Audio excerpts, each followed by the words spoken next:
ሰላም አለይኩም ወራህመቱላሂ ወበረካቱሁ። የፕሮግራማችን ተከታታዮች ይህ ንቃት ሚዲያ ነው። በንቃት ሚዲያ የምትከታተሉን የምታደምጡን አድማጮቻችን፣ ተመልካቾቻችን እንደምን ሰምታችኋል?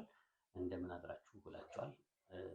እንግዲህ የዛሬው ፕሮግራማችን ያው ሁልጊዜ እንደሚታወቀው የከሰሞኑ ፕሮግራማችን ነው። በሳምንት አንዴ የከሰሞኑ ፕሮግራም እናዘጋጃለን።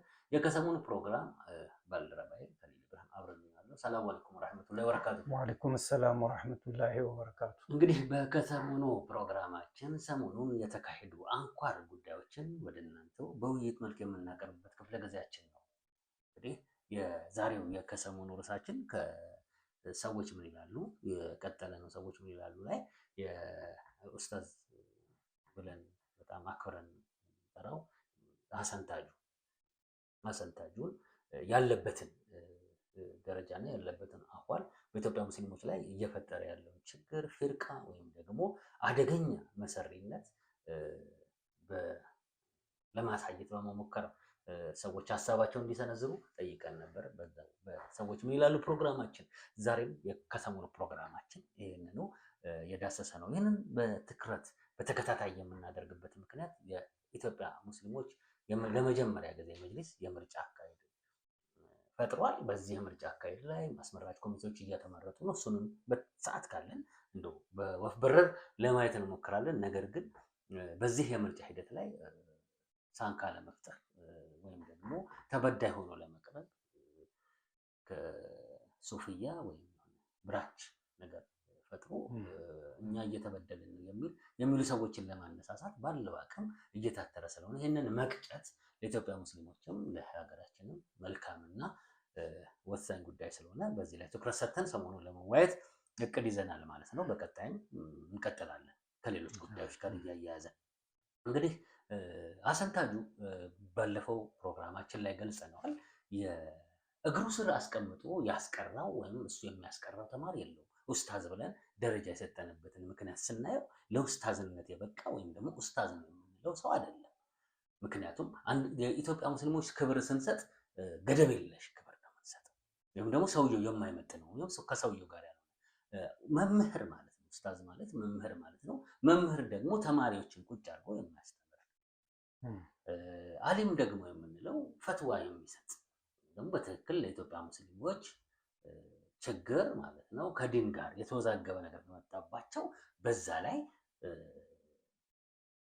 ከቁርአንና ከሐዲስ የተገኙ መረጃዎችን በማጣቀስ ከእውቀት በተነቀለ ያው ፈትዋ ይሰጣል ማለት ነው። ደረጃ አላቸው እና ይህ ፈትዋ የሚሰጡ የዑለማዎች ምክር ቤት አለ።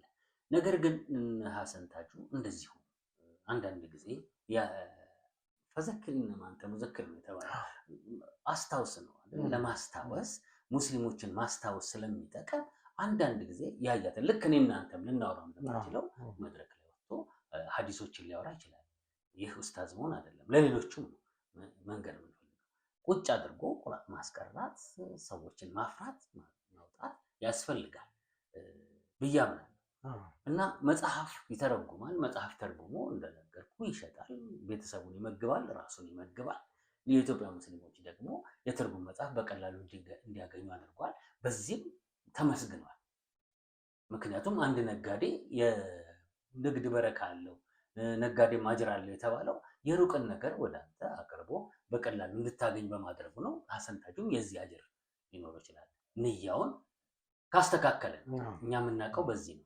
ነገር ግን ሀሰን ታጁ ከዛ አልፎ መረን በለቀቀ ሁኔታ የኢትዮጵያ ሙስሊሞች መሪ ለመሆን፣ የኢትዮጵያ ሙስሊሞች ጉዳይ ተንታኝ ለመሆን፣ የኢትዮጵያ ሙስሊሞች አዋቂ ለመሆን በከፍተኛ ሁኔታ እየተምዘገዘገ ነው። ብዙ ጊዜ ተምዘግዝጓል። ሀይ የሚለው የኢትዮጵያ ሙስሊሞች ብቻ ሳይሆን በዓለም ላይ ያለ ሙስሊም ሊታዘዝበት የሚገባው ነገር አለ። አላህ ሱብሃነሁ ወተዓላ በግልጽ መንገድ አስቀምጦታል። ይሄንን ግልጽ መንገድ ጥሬውን ማለት ነው ወይም እንደወረደ ሁላችንም እናውቀዋለን። ብዙ መውደቅ መነሳት አያስፈልገው። አላህ ሱብሃነሁ ወተዓላ አንድ ጌታ መሆኑን፣ እሱን በብቸኝነት መገዛት ዋናና አንገብጋቢ ጉዳይ መሆኑን፣ ካላህ በስተቀር ሌላ አምላክ እንደሌለ የአላህ መልእክተኛ ሰለላሁ ዐለይሂ ወሰለም መልእክተኛው መሆናቸውን እና እንዲሁም ደግሞ እሳቸው የሰሩትን መከተል፣ እሳቸውን ከምንም ነገር አብልጦ መውደድ፣ በእሳቸው ስራ ላይ መቆም አላህን መታዘዝ ይሄ ጥሬውን ሁሉም ሙስሊም የሚያውቀው። በዚህ ላይ ተራራ መውጣት አያስፈልግም ይሄን ለማወቅ። ይሄን ካወቅክ በኋላ በዚህ ውስጥ ስህተት ስታይ ማለት ነው አንተ ከዛ በላይ እውቀት ለማወቅ ብዙ ያልጣርከው ብዙ ያልሄድከው ሰው እንኳን ይሄ ለምን ብለህ ትጠይቃለህ። ምክንያቱም የመጀመሪያው በግልጽ አላህ ሱብሓነሁ ወተዓላ በብቸኝነት መገዛት በግልጽ ሲጣስ ስታይ ይሄ እውቀት ይፈልጋል እንዴ? አላህ ሱብሓነሁ ወተዓላ በብቸኝነት አላህን በብቸኝነት ለመገዛት አለመፈለግ ማለት ቀንን ማምለክ ነው። ሮብ ነው ዛሬ፣ ቅዳሜ ነው ዛሬ ምናምን የምትል ከሆነ ጅላሌ ድረሱልኝ ገሌ ድረሱልኝ የምትል ከሆነ አላህን በብቸኝነት እየተገዛ አይደለም። ዳቦን ከጅላሌ ከሚባሉት እየፈለግ ጀነትን ከአላህ አይሆንም። ሌሎች ሃይማኖቶች ገሌ ነው ዛሬ እንትን ነው ዛሬ እያሉ ስራ ፈተው እንትን የሚሉበትን እያወገዝ አንተ ደግሞ ጎዝጉዘህ የምትቀመጥ ሀድራ የምትል ከሆነ ከዛ የተለየ ነገር የለም። ስለዚህ ይሄ ግልጽ ነው። አዋቂነት ራሱ አያስፈልገው። ይሄንን ለማወቅ ግልጽ ነው። ተውሂድ ግልጽ ነው። አላህን በብቸኝነት መገዛት ምን ተፈጥሮ ነው። በቃ ራሱ የት እንደመጣህ ታውቃለህ፣ ጌታን ትገዛለህ በግልጽ ስላስቀመጠልህና በዚህ ላይ ይሄንን የሚያጠፋብህ ምንድነው? ቢድዓ ነው። ቢድዓ ማለት ጭምርማሪ። አሁን ለምሳሌ በኮሪደር ልማቱ የምናውቃቸው ቦታዎች ግራ አጋቡን መንገዱ ትላላር የጠፋባቸው ሰዎች አሉ። መግቢያ መውጫው በመኪና ሲሄዱ ለምን ስትል የበፊቱ ትክክለኛው ነገር ጠፍቶ አዳዲስ ነገር ስለመጣ ነው። በዲን ላይ አዲስ ነገር በጨመርክ ቁጥር ዋናውን እየሸፈንክ ታጠፋዋል። ስለዚህ አዳዲስ ነገር መጨመር የለበትም እኮ የሚለው ቢድዓን ተጠንቀቁት ያሉት ሁሉ ቢድዓ ደላላ ሁሉ ደላለቱን ፊናር ያሉት እኮ ምንድነው? ወደ እሳት። ምክንያቱም ጥመት ነው። ምክንያቱም ጥመት ማለት ዲንን መሸፈን ማለት። ይሄም ብዙ ጥልቅ እውቀት ዓሊምነት አያስፈልገው። ገብቷል? ወደ እናንተ ሰፈር ያለውን አጥር ሌላ አጥር አዲስ አጥር ከታጠረ የእናንተ ቤት የት ጋር ነው? ቤት በኩል ነበር መግቢያው ማለት አይቀርም። ስለዚህ ሰዎችን አዳዲስ ነገር እያመጣ ስትጭንባቸው እና ሰንታጁን እንደምታየው ሱፊያ ምናምን የሚል ስም ይሰጡታል። ግን እኔ አላውቀውም ምን እንደሆነ ቡድኑ ራሱ። ግን በጠቅላላው ማለት ነው አዳዲስ ነገር ከመምጣቱ አልፎ ሙሉ ለሙሉ የጭፈራውን እነዚህን ማበረታታት፣ ወጣቶችን ማጥፋት፣ ምንም የማያውቁ ለዲን ብዙ ነገር ሊሰሩ የሚችሉ ወንድሞቻችንን ለነሱ ዓላማ ማዋል በጣም ነው የሚያሳፍረው። እና ከዛ በኋላ ኧረ ተው ይሄ ነገር ቢድዓ ነው፣ ይሄ ነገር ግጥሙ ራሱ ያስፈራል ስትላቸው አንተ የአላህ መልእክተኛን አትወድም፣ ተጠንቀቁ፣ እሳቸው ያልሰሩትን አትስሩ ስትል አንተ አትወድም። ተገልብጠ እሳቸውን የምትወደው ያልሰሩትን ከሰራህ፣ እሳቸውን የምትወደው ዝም ብለህ ወዶት በስራቸው ላይ የለም የሰሩትን ስራ አትይዝም፣ በመገለባበጥ ነው ይልና መጨረሻ ላይ ምን ይሆናል? መጨረሻ ሄዶ ነቢን ማወደሴ ከሆነ ስተት ነቢን አወድሼ የቅርብኝ ጀነት የሚል በጣም ቆሻሻ አሳፋሪ ንግግር። ማንም ሰው የሚለፋው ለጀነት አይደለም። እኛ ወደ እስልምናን ይዘን ከአላህ በስተቀር ሌላ አምላክ የለም ብለን ከሌላ ሃይማኖት ተገልግለን እስልምናን በጥርሳችን ነክሰን ለልጆቻችን ልናወርስ ምንፈልገው ሌላ ዱንያዊ ጥቅም ስላለው ነው። አኺራን ለማግኘት ከእሳት ለመጠበቅ አይደለም። እና የአላህ መልእክተኛን አወድሰ ከዛ በኋላ ጀነት ቀረበ። ምንድነው ጥቅም?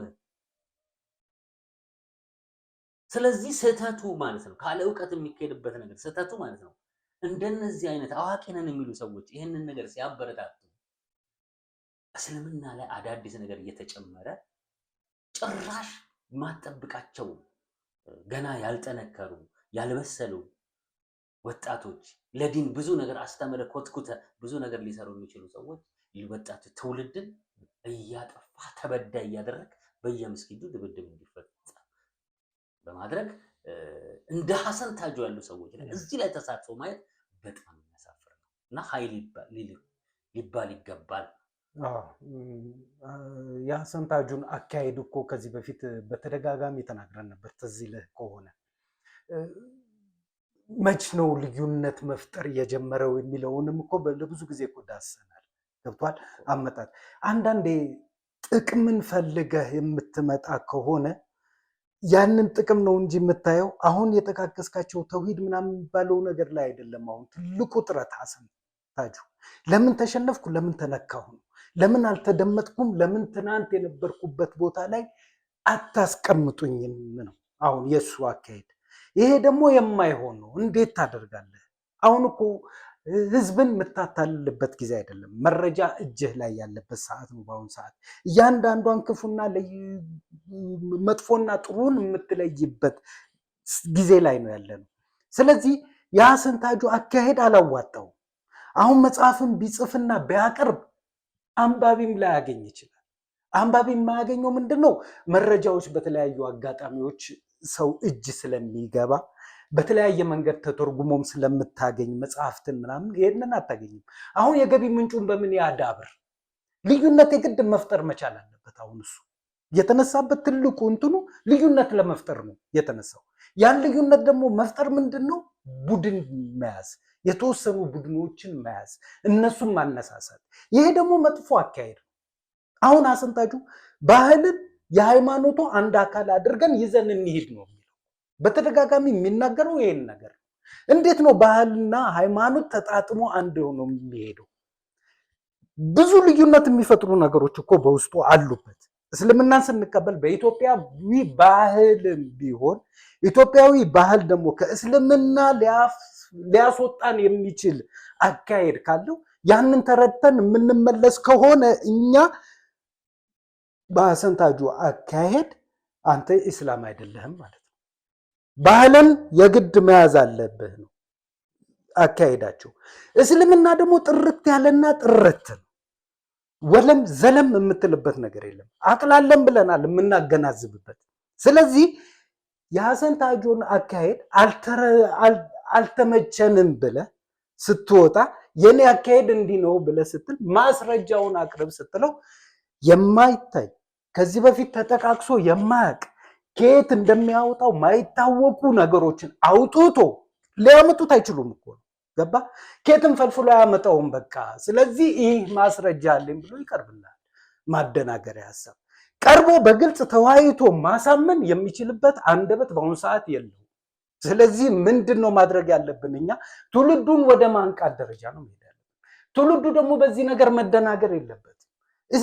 እስልምና ቁጥርት ያለ ነው። ምንም አሻሚ ነገር የለውም።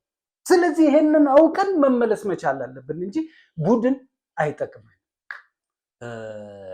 ሁለት ሶስት ሰዎችን ግለሰቦችን መጥቀስ በጣም አስፈላጊ ባይሆንም ነገር ግን አንዳንድ ጊዜ ለትውልዱ ስትል ላለ ሁኔታ ስትል እገሌ እዚህ ጋር ችግር አለበት ትላለህ። በደፈናው እንዲህ የሚያደርጉ ሰዎች አሉ ከዚህ ድርጊታቸው ቢቆጠቡ ማለቱ እንደ እስላም በጣም ጠቃሚ ነው፣ ሰውየውን ስሙን ሳጠራ። ነገር ግን እንደዚህ አይነት የፈጠጡ ሰዎች አዋቂ ነን የሚሉ በመሪነት ደረጃ ሊቀመጡ የሚፈልጉ ሰዎችን ግን ሰዎች እንዲጠነቀቋቸው በግልጽ እነሱ መጥቀሱ በጣም አስፈላጊ ነው። ምክንያቱም ማን ነው ብሎ ሰው ስለሚደናገር ህዝባችን ይዘነጋል። በአሁኑ ሰዓት ቶሎ ነው የሚዘነጋው። አቡበከር የሚባለው የዶክተርነት ማድረግ የሰጡት ከሊባኖስ ምናምን የመጣው ሰውዬና ሐሰን ታጁ እየቀሰቀሱ ያሉትን ፊትና ስትመለከት በጣም ወጣቱ ያሳዝነኛል። እኔ አንዳንዴ የአካዳሚው ጋር ትንሽ እስከ 8 ይሁን እስከ 10 ይሁን እስከ 7 ይሁን ትንሽ ፊደል ቆጥረህ ከተማ ውስጥ የተለያየ ነገር አይተህ አድገህ ማለት ነው ራስን እንዴት አትጠይቅም? ወላጆች የሚያደርጉትን ነገር እንዴት ትደግፋለህ? ወላጆቻችን መሃይማኖች ነበሩ ናቸው። ወላጆቻችን ምንም አያውቁም። እኛንን አንብበን አውቀን እባክህ አባዬ እባክህ እማዬ ብለን ከእሳት ልናድናቸው የሚገባው። ጭራሽ የነሱን ጀበና ይዘን እንቀጥላለን እንዴ? ጀበና እኮ ቂጡን ከእሳት አያድንም፣ እንኳን ሰው ሊያድን። ማን እንደሰራው አታውቅም። ምን አይነት ሰው እንኳን እንደጠፈጠፈው አታውቅም። ወድቆ ራሱ ተሰብሮ ማይነሳ ነገር አንተ ቀን እየወጣ እንትን እያልክ ምናምን በጣም ሐሰን ታጁን የሚያክል ሰው አይተዋል አይደል? እጣን ውስጥ ምናምን ስናየው ይሄ ሁሉ የፈጠረው እጣን ውስጥ የከተተው እሱን እልህ ነው። እስልምና ጥርት ያለ ነው ወንድሞቼ። የሌሎች ሃይማኖት ተከታዮች እውነት ለመናገር ወደ እስልምና ለመምጣት ጥርት ያለ ነገር ይፈልጋል። እኛ ለምንድን ነው የአላህ መልክተኛ ሰለላሁ ዐለይሂ ወሰለም ውዴታ ይዘናል እያልን የእሳቸውን ስራ የምናጨልመው ምናጠፋው? ሰዎች እሳቸው የሰሩትን ስራ እንዳይወዱት የምናደርገው ምን አይነት እንቅፋት መፍጠር እንደሆነ እንዴት ነው ማንረዳው? ምክንያቱስ ለዘፈን እኮ ሌሎች ሃይማኖት ተከታዮች ወደኛ አይመጡም። ለዘፈንም ማነሱ ጋር ሞቅ ደበቅ ያለ ዘፈን አለ። አይደለም ልክ ነው። እኛ ጋር ድቤ ከበሮ እዛ ጋር መድረክ ላይ ሁሉ መደነስ አለ። በጣም ምርጥ ምርጥ ሙዚቃ አለ። ለከበሮ ብሎ ለአንተ ላዜምከው ዜማ ብሎ እንዴት ይመጣል? ዛለለት አይደል እንደ ዜማ ቀን ለማምለክ ከሆነ ቀን ማምለክ እዛ እኮ ሞልቷል። ችግር የለም አይደለም እንዴ? ወደኛ የሚመጡት በትክክለኛ ሌሎች ሃይማኖቶች ጥርት ያለ ከአላህ በስተቀር ሌላን ማናመልክ አላህን ብቻ የምንገዛ ወንዶቹ እንደ ሴት እያጨበጨብን የምንበጫበጭ ሳይሆን ወንድ የምንሆን ሲሆን ሴቶቻችን ደግሞ ራሳቸውን ጠብቀው በብቸኝነት አላህን ተገዝተው በአላህን ብቻ የሚያመልኩ ከሆነ ማንም ሰው ይመሰጣል። ትክክለኛ ነገር ላይ ስትሆን ትክክለኛን ነገር የማይወድ የለም። አላህ Subhanahu Wa Ta'ala ያዘዘውን ነገር አለመግለጽ ነው። ታውቃለህ ጭማሪ አድርገህ በአንተ ምክንያት እስልምና ቆሻሻ መስሎ እንዲታይ ማድረግ ተጠያቂ ነው የምትሆነው ነገር። ምክንያቱም እኛ ሁሉንም የምንለው ሰዎችን አትመልከቱ እስልምናን ይዩ ነው። በጣም አደገኛ ነው። እስልምናን የሚመስል ሰው ለማግኘት እየተቸገረ ነው ዓለም በአብዛኛው። እስልምናውን ከእናቱ ጋር ነው ከእናቱ ጀበና ጋር እናቱ ከሚያመልኩት ጋር ከመውሊድ ጋር ከሀድራ ጋር እንዴ ጭራሽ ከዚህ ጋር ግንኙነት የለውም። እስልምና በቃ አላህ Subhanahu Wa Ta'ala በብቸኝነት መገዛት ነው። ጭፈራ የለውም፣ ዳንስ የለውም። አላህን መፍራት ነው። ግልጽ ነው። አላህን መገዛት ነው። ሌሊት መቆም ነው። ስጁድ ላይ አላህን መለመን ነው። ሌላ እንዴት አንተ ሰላት ከተሰገደ በኋላ የሆነ ኢማም የሆነ ዱዓ አሜን አሜን አላልክም ተብሎ ከዲን ጋር ፍርቃ በጣም ልክ የራስን ሌላ ሃይማኖት እንዳለ ትቆጥራለህ። ወይም ደግሞ የረሱል ሰለላሁ ዐለይሂ ወሰለም ኢሳን ልደት ብለው እንዳከበሩት አትመሳሰሉ ተብለን የኢሳን ልደት እኛ ማን ከማን ያንሳል ብለህ እሳቸው ያልሰሩትን ልደት ብለህ ሴቶችና ወንዶች አብረው ይጨፍራሉ። ሌላ ነገር የለውም። መንዙማ ነው፣ ጭፈራ ብቻ ነው። እና ደስታዬን ካልገለጽ ካላበድኩ ብለህ ከዲን ላይ እንዴት አንድ ነገር ትቆርጣለህ? ያንተ ደስታ ቢቀርስ እስልምና ተውሂድን አንድነቱን የሚንድ ከሆነ ይሄ ጭፈራ ቢቀርብስ ገደል ቢገባስ? ለትልቅ ነገር እኮ አይደለም አንተ ለተውሂድ አይደለም እኮ እየሞትክ ያለህ ከዛ ውስጥ ከ90% እውነት ረሱል ሰለላሁ ዐለይሂ ወሰለም የእውነት የሚወድ ነው ወይስ ጭፈራው ማርኮት ነው? ዳንስ ፈልጎ ነው? ከምሬ ረሱል ሰለላሁ ዐለይሂ ወሰለም የሚወድ ሰው እሳቸውን በትክክል የሚከተል ሰው እሳቸው ያልሰሩትን እንዴት ትሰራለህ ብሎ የሚጠይቀውን ሰው አይጠላም።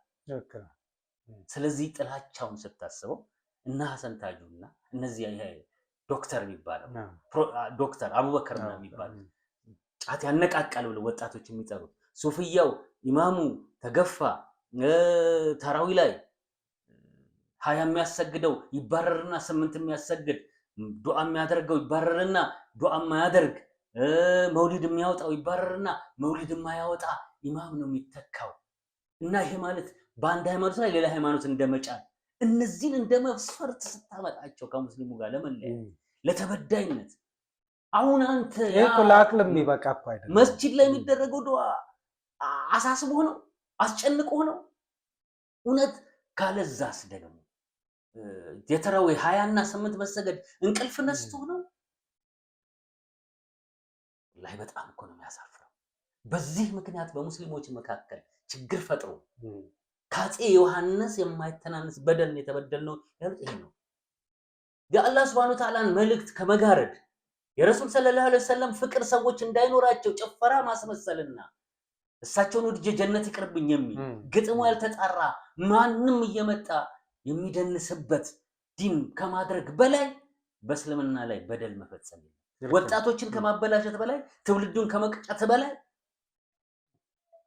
ለእስልምና ላይ በደል መፈጸም የለም። ተበደልን የሚሉት ሰዎች በደላቸው ሌላ ሃይማኖት አድርገው ወይም ደግሞ ከባድ ሁኔታ አድርገው ስቅ ብለው ያለቅሱትና ሌላ ተአምር የሚፈጥሩት በዚህ ምክንያት ነው። ይህ ከነሱ የሚጠበቅ ነው። ኃይል እንላቸው አይገባም። ልክ ነህ። ይመለሳሉ ብለን አይደለም። አንዴ አውቆ የጠመመ እኮ በተአምር አይመለስም። በቃ አንዴ ጠሟል። ስለዚህ ካፈርኩ አይመልሰኝ ነው፣ በዛው ነው የሚሄደው። እኛ ግን ሌላውን ትውልድ ግን ማንቃት አለብን። እነሱም ብሎ የሚከተላቸው ማህበረሰብ አውቆ እንዲመለስ የእኛ ትልቅ ግፊት አለ። የኔ አንተ የሚመለከተው አካል ሁሉ በዚህ ጉዳይ ላይ ንቁ ተሳትፎ ማድረግ መቻል አለበት። አንዴ ስጠቃቅስ አንድ ነገር ትዝ አለኝ። አንዳንዴ ባህል ብያለሁ አንድ አሊም ጋር በአሁኑ ሰዓት ስማቸውን መጥቀስ ባልፈልግ አላህ ይርሐማቸው ወደ አኼራ ሄደዋል። ትልቅ አሊም ናቸው። እሳቸውን ሁለት ሰዎች ሄዱና ጠየቋቸው። ሲጠይቋቸው ምንድን ነው የጠየቋቸው መሰለ? አሁን አንደኛው ጫት ሐራም ነው፣ አንደኛው ደግሞ አረ ጫት ሐላል ነው። ትልቅ አሊም ናቸው። ሄዶ ጠየቋቸው። በመስጊድም ጀማዓ አብረው እንትን የሚሉ ናቸው እና ምንድን ነው ጥያቄያችሁ? አይ እንዲህ ተባብለን ነው። ምንድን ነው ጫት ሐራም ነው ሐላል ነው ተባብለን የመጣ ነው። ማንኛችሁ ናችሁ ጫት ሐራም ነው ያልከው? እሱ ነው። እስቲ ጫት ሐራም ነው ያልከኝ ለምንድን ነው አስረዳኝ። ትልቅ አሊም ናቸው። አስረዳኝ፣ ጫት ለምንድን ነው ሐራም የሆነው? እስቲ አስረዳኝ። ረሱላችን አላደረጉትም አለ። ይህን እንግዲህ ምንድን ነው ገባ ስታመዛዝን ሐራምነቱ ምናምኑን አይደለም እዚህ ጋር ምን አሉት ሸሁ ምን አሏቸው? ታዲያ ረሱላችን እኮ ቆጮ አልበሉም፣ ስለዚህ ቆጮ ትበላለህ አንተ አሉ።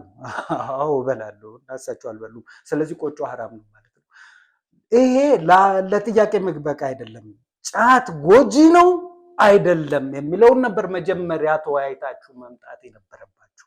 ይጎዳል አይጎዳም እንዲህ ብለህ ነው እኮ የምታስተምረው። ገባ ግን ኢትዮጵያዊ ባህል ሆነና የኢስላም አንዱ መገለጫ አደረጉት ጫት። ተመልከት ምን አይነት ትውልድ አምካኝ እንደሆነ ማንኛውም ማህበረሰብ ያውቀዋል።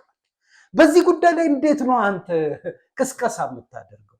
ይሄ እኮ ኢስላም ብቻ እኮ አይደለም፣ የሌላውም እምነት ተከታይ ጫት ጎጂነቱን ሳይገነዘብ ቀርቶ እንዲህ ብሎ የሚያስተምረውን ኢስላም ተከትሎ ሊመጣልህ ትፈልጋለህ እንዴ? ሌላ እምነት ተከታይ።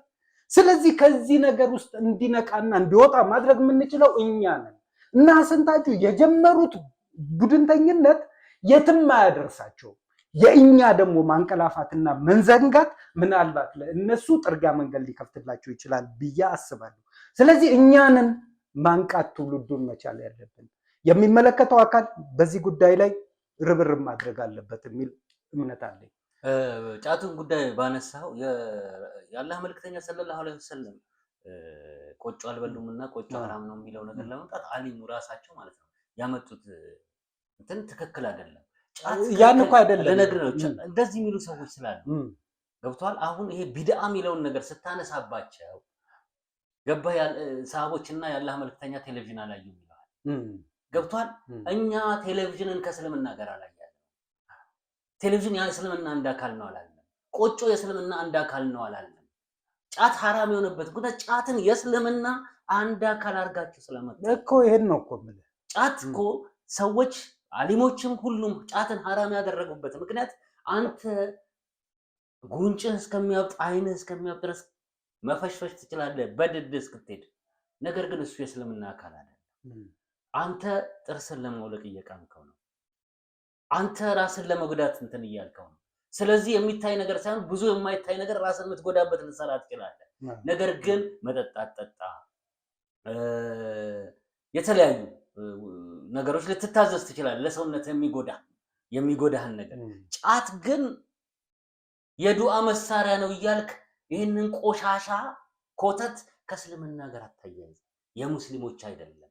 የሙስሊሞችን ንብረት ሴተኛ ዳሪዎች ሲጠቀሙበት ሄደን እኮ እንከላከል ነበር። የኛ ቢሆን ጫት በጧት ጎዝጉዛ ጠንቋይ ቤት እኮ ጎዝጉዘው ጀባብ ሲሉበት ምድረ መጣፍ ገላጭ ምናምን የሚባል ሳሂር ሁሉ ሲያነበር እኛ እኮ በእኛ ንብረት ላይ በእስልምናን ማቆሸሽ ነው ይሄንን ይዛችሁ እንል ነበር። ሴቶች ቁጭ ብለው ጫቱን ሲነግሩት እኮ እንዴት ሴት ትነካዋለች ይሄን ነገር ምናምን የሴት እኮ አይደለች ለወንዶች ብቻ ነው ብለን እኮ የምንከራከርበት ጊዜ ነበር። ለምን ተጽፎለታል? አይደለም ጫት የእስልምና ቢሆን ጫት የእስልምና ነው። ጫት የዱርዮች ነው ስለ ይሄ ፈታ ማለት ይፈልጉ ፏ ማለት ይፈልጉ መዘንጋት ይፈልጉ ጫት የዘንጊዎች ነው። ጫት ያዘነጋል፣ ግዴለሽ ያደርጋል፣ ነገ እንድትል ያደርጋል፣ ሰላት ያስተነጋሃል፣ ከቤተሰብ ጋር ከሚስት ጋር ያጋጫሃል፣ ኢኮኖሚህን ይጎዳብሃል፣ ከዛ ቢዳ ውስጥ ይከተሃል። አብዛኛውን ጊዜ ተመልክተህ እንደሆነ ሴቶች እናቶች የፋጡማ ቡና ምናምን እንደዚህ ብለው የሚሰበሰቡ እናቶች አሉ አይደል? ምን እንደሆነ ባናውቅም ከዛ ይቀመጡና መቃም ይጀምራሉ ሴቶች። ከዛ አሜን አሜን አሜን ይጀምራሉ። ከዛ ሙስባህ መያዝ ምናምን ይጀምራሉ። ከዛ ህልም ማየት ይጀምራሉ። ከዛ በኋላ ሸይጣን ያመሳሰልላቸዋል። በፈረስ የሆነ ነጭ ሰውዬ ነጭ ፈረስ ላይ ቆሞ መጣ፣ ማክሰኞን እንዳትለቅ ያለኝ ልጅሽ ምን በጣም አደገኛ ችግር ውስጥ ያሁን ሁሉ ችግር ቢከታቸው ጫት በጣም አደገኛ ነው። የሙስሊሞች አሁንም መናገር የምችለው ጫት የሚባለው ቅጠል ከሙስሊሞች ጋር ምንም አይነት ግንኙነት የለውም። በፊት የነበሩት የአጼው ረዘራጆች ጠቅላላ አንተ እስላም ነህ እንደ ጫት የምትቅመው ይላሉ። ያ በፊት የነበሩት ሰዎች ጫትን ከእስልምና ጋር እያይዘውብን ገብቷል። የዛን ጊዜ የነበሩት መሻይኮች ምናምን የሚባሉት ለመውሊድ ሰዎችን ለመጥራት ጫት ስጋ ምናምን ያመጡና ጫት ያስቅሟቸዋል። እነሱ አይቅሙም እና ትውልዱን እኮ ማበላሸት ነው። ትውልድ እያመከከ እነሱ ነብያቶች አይደሉም። እነሱ የሩቅ ሚስጥር አይታያቸው ገይብ በቃ የሩቅ ሚስጥር ካላህ በስተቀር የሚያውቅ የለም። የአላህ መልእክተኛ ከዚች ምድር ላይ ከሄዱ በኋላ ወህይ የለም። የታዘዝከውን መስራት ብቻ ነው። አዲስ ትእዛዝ የለም አይደል? አዲስ ትእዛዝ ከሌለ ደግሞ ወህይ ደግሞ ለነብያቶች ነው አይደለም ነው። እና እነዚህ ሰዎች ነገ እነዚህ ረሱል ሰለላሁ ዐለይሂ ወሰለም ነበሩ ከስር ከስር እየተከታተሉ ይሄን ነገር ተው ይሄን ተው ሲሰራይተው ዝም የተሰራውን ደግሞ የሚከለክሉት ዲን አድርገህ እንዳትይዘው ነው። እነዚህ ሰዎች ስጋ ብልተው ጫት እያስቃሙ ጠርተዋቸው ዳዕዋ ሲያደርጉላቸው ወይም የሆነ ነገር ሲነግሯቸው ነገ ዲን ነው ብለው ይዛሉ የሚል አስተሳሰብ አልነበራቸው። ምክንያቱም የአላህ መልእክተኛ ሰለላሁ ዐለይሂ ወሰለም ስለሚጠነቀቁ ነው። እነዚህ ሰዎች ደግሞ የዛኔ ሰዎች መሰብሰባቸው ነው፣ ቤታቸው አካባቢ መምጣታቸው ነው ነገ ዲን ብለው። ዛሬ ችግር አልፈጠሩ። የዛኔ እንደ መውሊድ እያሉ ስጋ እያበሉ ይጠሩት የነበረው ሰው ነው አይደል? ለመብላት ለመጠጣት መጨፈር አለብን ብሎ ዛሬ ችግር አልፈጠረም።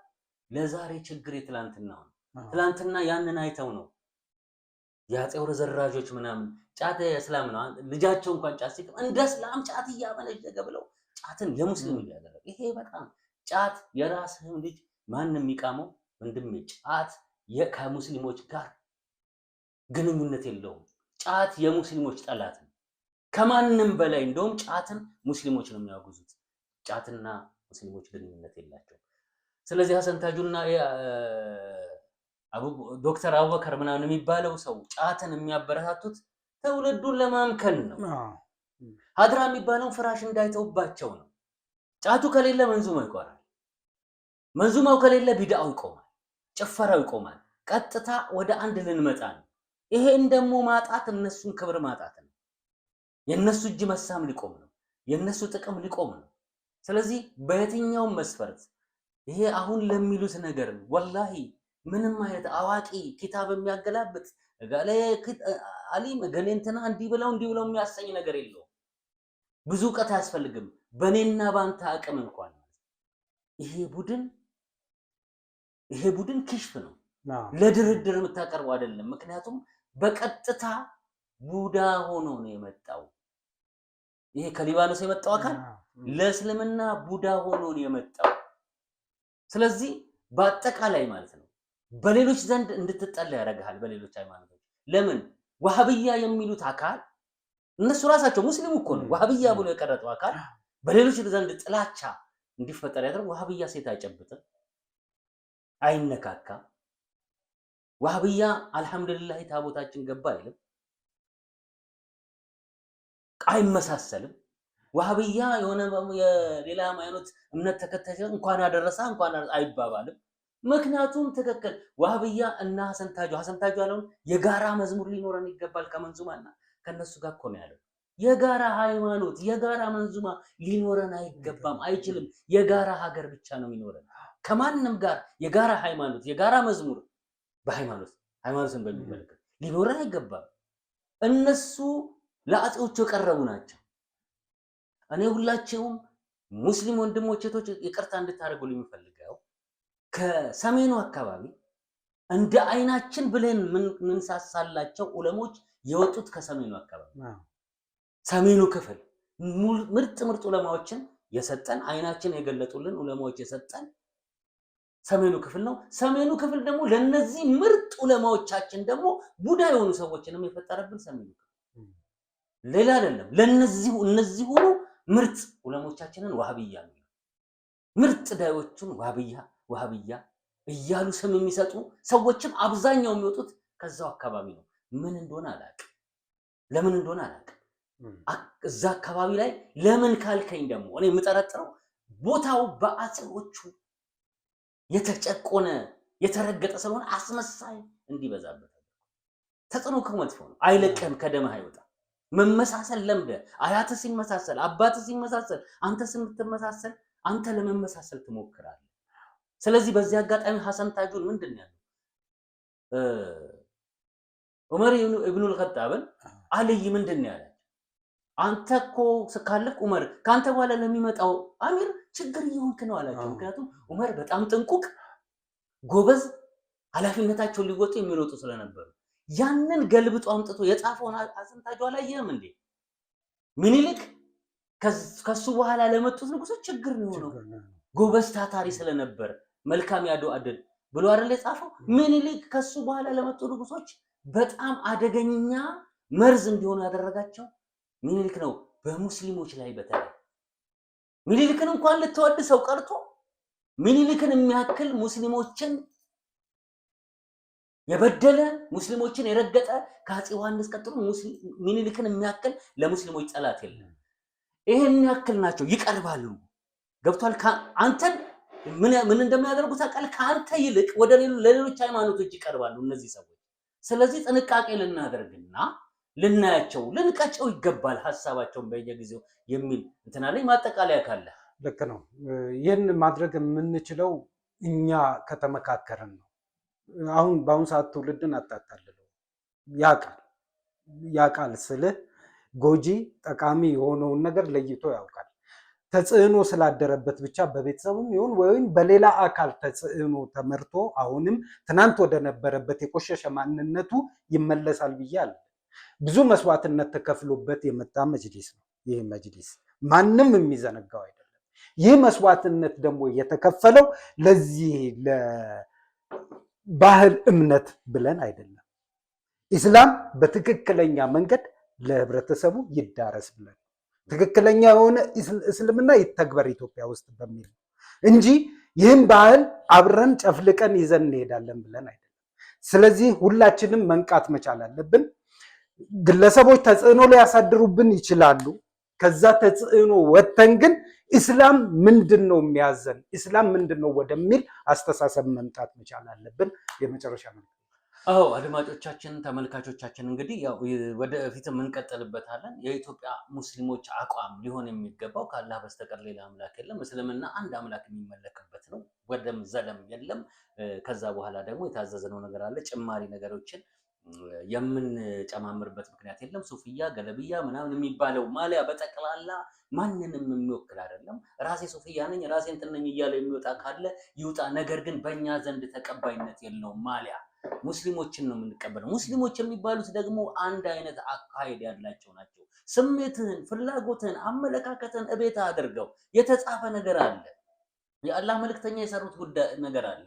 እሱን ይዘህ መሄድ ነው። ነገር ግን በእልህ ወይም ተናደህም በፍጹም የእናትና የአባቴ አለቅም ካልክ የእናትና የአባትህን ወደ መስጊድና ወደ ሙስሊሞች ማምጣት አይቻልም። እና የእናትና አባቶቻችን ማይማጅሞች መሆናቸው ተነግሯል። ሐሰን ታጁ ይህን ነገር ለማምጣት ሐሪም ሱና ምናምን የሚባሉት ቲቪዎች ላይ እየቀረበ አድራ መሻይክ ምናምን የሚለው ነገር በሙሉ በጣም ፉርሽ ነው። እኔ እሱ የሚለው ነገር በሙሉ ለአጼዎቹ የቀረበ ነው። እኛ ደግሞ ተጻራሪዎች ነን ከዚህ ጋር። ምክንያቱም የተበደልነን እስልምና እንዳያንሰራራ ሌሎችን ማገዝ፣ እስልምና አንድነት እንዳይኖረው ከሌሎች ጋር መተባበር ከላይ እስከታች ለክብር ብሎ ግን ውርደትን ነው የሚያጎናጸው። ይህ መጅሊስ የተደከመለት የተለፋለት ብቻ ሳይሆን በጣም በርካታ ደጋፊ ያለው መጅሊስ ስለሆነ ይህን መጅሊስ መልሶ ለማፍረስ መሞከር በፍጹም የማይሳካ መሆኑን በዚህ አጋጣሚ መግለጽ እንወዳለን። የዛሬው የከሰሞኑ ፕሮግራማችን በዚህ ተጠናቋል።